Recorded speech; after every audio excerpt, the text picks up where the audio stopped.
3월 한 달도 하나님께서 우리를 정말 기막히게 보호하시고 인도해 주시는 그런 하나님의 놀라운 솜씨를 여러분들 삶의 자리에서 많이 만나게 되기를 주님의 이름으로 먼저 축복합니다.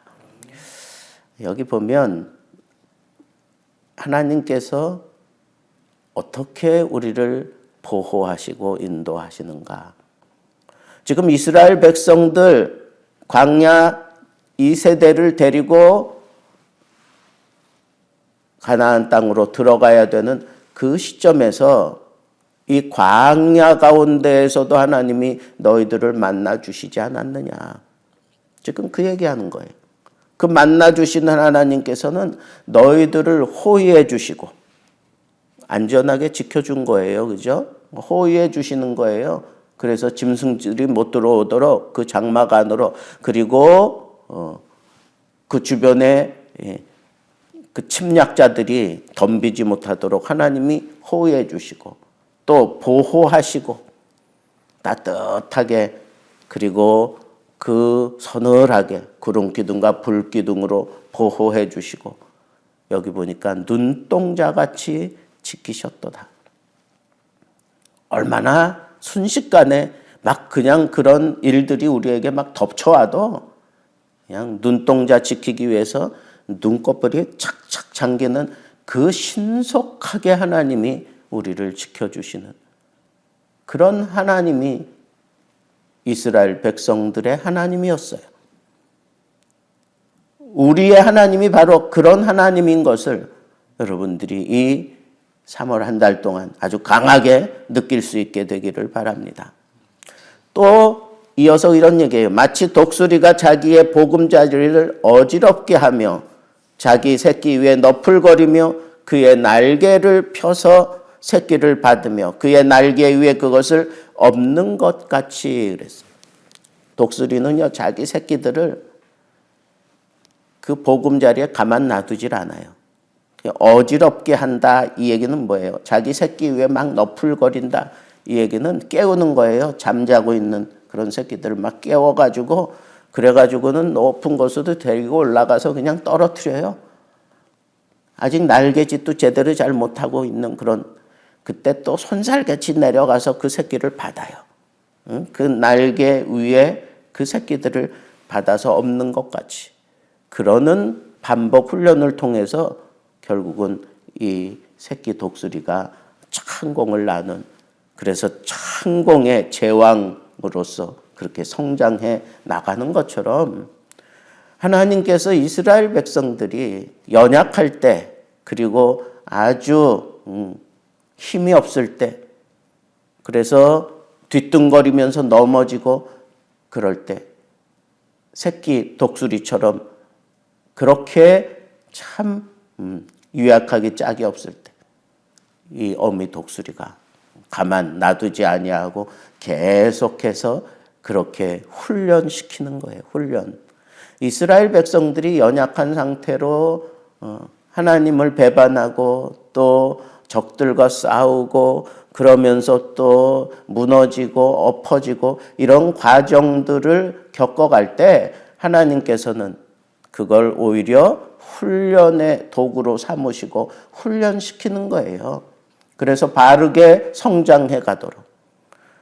여러분, 하나님께서 그의 백성들이 잘할 때만 도와주시는 게 아니라고 실수하고 엎어지고 무너지고 넘어지고 그럴 때에 그것을 하나님께서는 훈련의 도구로 삼으시고 그들을 훈련시켜서 잘 성장시키는 거예요.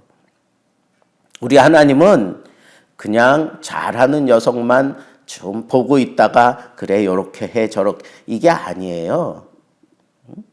요즘 저는 그거 다 보지는 않았지만 펜트하우스라고 하는 드라마 있습니다. 그러니까 거기는 완전히 뭐 최고의 그런 가도를 달리는 그런 아이들만 보호하고 그런 아이들만 부모들이 그런 아이들을 만들어서 사회에서 뭔가 우등생처럼 그렇게 키워내려고 막 그 안에서 뭔가 일어나는 그런 스토리 같은데 뻔한 거예요. 세상은 그런 쪽으로 자녀들을 그렇게 양육하고 키워가지만 거기서 무슨 잘못하고 뭐 뒤떨어지고 그러면 부모들이 그거 아주 질책을 하고 심각하게 막 몰고 가고 1등주의로 만들어 놓잖아요. 하나님은 그런 게 아니에요. 하나님의 보호하심과 하나님의 인도하심은 그런 게 아니에요. 약하면 약한 대로 엎어지고 그럴 때 하나님이 그를 지키시고 보호하시고 또 훈련시켜서 그를 그답게 그렇게 성장시키는 거예요. 잘난 녀석은 잘난 녀석대로 훈련의 강도를 거기에 맞춰서 하나님이 또 훈련시키는 거예요. 엎어지고 무너지고 그래서 사회에서는 막 떨어지는 그런 아이들, 그래도 하나님은 그 녀석은 그 녀석대로 또 훈련시켜 가면서 이 세상에서 이 사회에서 버팅길 수 있게 하고 어느 순간에는 그가 자기 힘을 발휘하고 능력을 발휘하고 하나님을 향한 그 믿음을 가지고 자기를 훌쩍 뛰어넘는 그런 성장하는 모습을 보이도록 하나님이 계속 그를 지켜주시고 이끌어 주시면서 약한 자로 오히려 강한 자를 부끄럽게 하고, 여러분 이와 같은 하나님의 놀라운 도우심과 인도하심과 훈련시키심이 없었다면, 저는 오늘 말씀 묵상하면서 그런 생각해 봤어요. 내가 뭐 그렇게 대단한 삶을 살아온 것도 아니고 뭐 배경이 뭐 굉장한 것도 아니고,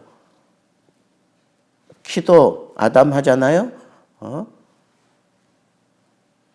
다른 사람들하고 잘 나가는 친구들하고 비교해 보면 사회의 낙오자 같은 그런 삶을 살아야 될 것 같은 그런 모습으로 나를 스스로 이렇게 점검을 하게 되는데, 오히려 그런 사람들이 제게 와서 머리를 조아리며 기도를 받기 원하고, 내가 잘나섭니까?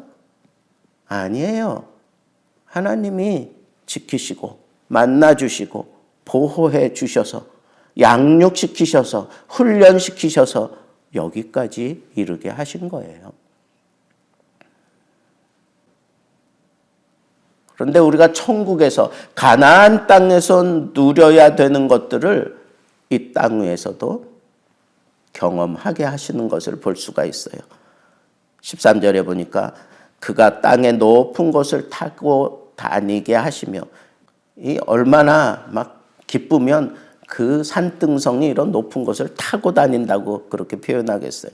밭에 소산을 먹게 하시며, 광야 생활하는 가운데에서 이 밭에 소산을 먹게 하시고, 반석에서 꿀을, 굳은 반석에서 기름을 빨게 하시고. 여러분, 이게 지금 이루어지지 않은 일일 수도 있지만 또 그 광야 생활 가운데에서 또 이런 것들을 하나님이 또 공급해 주시기도 하시잖아요. 뭐 메추라기도 보내주시고, 그죠? 뭐 이스라엘 백성들이 애굽에서 먹었던 걸 막 그리워하고 그럴 때 하나님께서 이 반석에서 물을 내기도 하시고 꿀벌들을 동원하기도 하시고 막 이런 놀라운 역사를 일으켜 주시잖아요. 막막한 세상에 아주 그냥 요만큼도 빈틈이 없는 그런 세상에서 하나님은 이런 먹는 것을 날마다 공급해 주셔요. 내가 광야 한복판에 있을지라도 하나님이 공급해 주시는 하나님이라는 거예요. 어떻게 해서도 하나님은 그것을 먹을 수 있게 하셔요. 그 하나님을 확신하면 광야에서 길을 내시고 강을 내시는 그 하나님을 만나게 된다니까, 하나님이 그렇게 하신다니까, 새 일을 우리에게 보여주신다니까. 내가 그런 경계선상에서 살아가는 것 같아요. 천국의 기쁨을 이 땅 위에서도 누릴 수 있다니까. 하나님이 그런 하나님이에요. 하나님을 제한하지 마세요. 그의 백성들에 대해서. 이렇게 눈에 눈동자 같이 독수리 날개치며 보호해 주시는 거지. 신속하게 그리고 철저한 그런 양육 프로그램을 가지고 하나님이 우리를 다루어 가시며 결국은 우리가 이 땅에서 누릴 수 있는 모든 것들을 누리게 하시고 먹게 하시고 풍족하게 하시는 하나님, 그 하나님이 어제나 오늘이나 영원토록 불변하시기 때문에 우리 이 3월 한 달도 이런 하나님 우리 삶 가운데 많이 경험하고 체험하고 간증할 수 있는 한 달 보낼 수 있기를 우리 주님의 이름으로 축복합니다.